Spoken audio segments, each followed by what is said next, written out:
The biggest question that I have is Russell Wilson took exclusively almost all of the first team reps during this walkthrough today. It was very shocking how little Justin Fields worked with the first team offense the day before a preseason game when Russell Wilson will not play and Justin Fields will. Left me with a bunch of questions as to why is this happening, but the Steelers seem to have a plan. Russell Wilson's out there. He's continuing to grow. I think if it was anything, it was an indication that, hey, please start paying attention to the pole position thing because we are right back to where we were. And Russell Wilson didn't lose any ground in the last couple of days or a couple of weeks, I guess. And Justin Fields is still exactly where he was when training camp started. And so is Russell Wilson, which is 1 and 2, not 1A, 1B. It is 1 and it is 2. Do you take anything from Russell Wilson being out there other than maybe we just got a little bit too excited for a moment there when they were splitting reps the day that you were out here? Yeah, whenever you mentioned that, and whenever I saw reports that Russell Wilson was the guy out there, I feel like it's more just reps, right? I mean, Russell Wilson was not out there for a large portion of the first week and a half, 2 weeks of training camp. He did have a lot of reps in OTAs, but again, that's OTAs. You don't have a full squad there. You don't have the full 90 man there. You're not getting as much work in as you do in these training camp practices in Latrobe.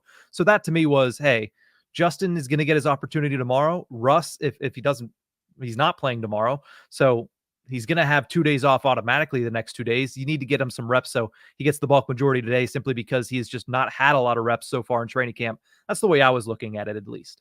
Yeah.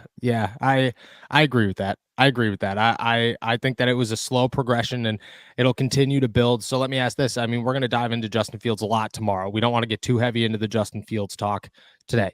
But what does Justin, in your eyes, have to do to change that tomorrow? Does he have no, a better question here. Does he have any opportunity to change that tomorrow?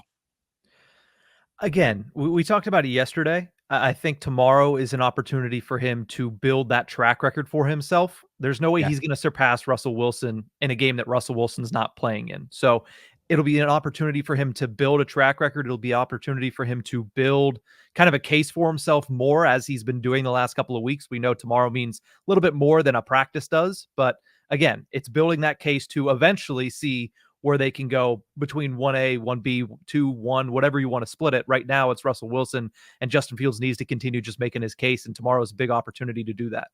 Yeah, I agree with that. I agree with that. I believe one preseason game, yeah, certainly helps, obviously. But just like you said, it's nothing is going to be set in stone and it's not going to ultimately change everything. You're not going to go walk into camp on when do they return? Sunday, So, and there Justin Fields is the guy and everything's back to where it was before Russell Wilson returned. I agree. I agree. I look at it as confusing, but I understand their process. I just thought that this close to a game, like you're doing walkthroughs, shouldn't the guys that like TJ Watt and Cam Hayward weren't out there?